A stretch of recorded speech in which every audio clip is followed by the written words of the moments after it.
Well, the DC fly-in's a critical part of what we do as the Potato Council. It's a time for growers to come to DC to be able to weigh in with members of Congress and the regulatory agencies. And we spent today briefing growers and also allowing them to hear from policy leaders and members of Congress who tell them, you know, this is what's happening on the Hill, this is what the debate's about, this is where this particular bill is moving or not moving.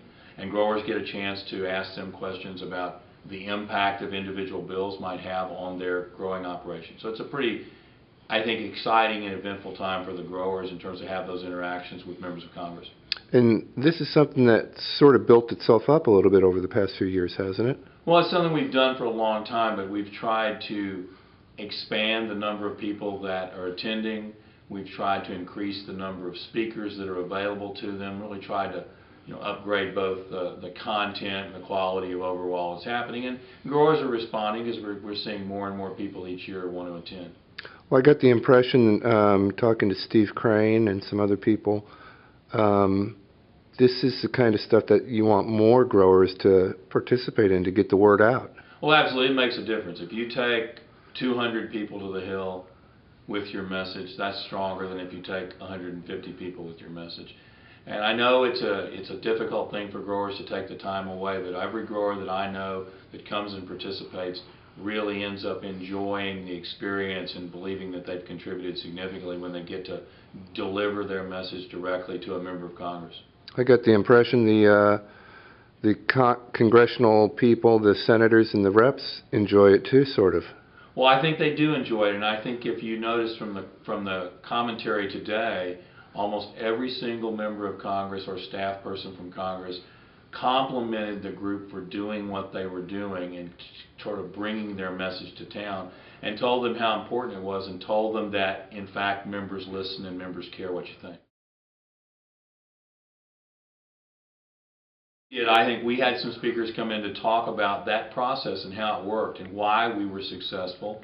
So we hope that we can repeat that formula. It was a significant effort by the industry, and one that wouldn't have been successful had not we had the cooperation of every state potato organization and growers across the country, as well as bringing in the appropriate amount of science and dietitians and nutritionists to provide science backup.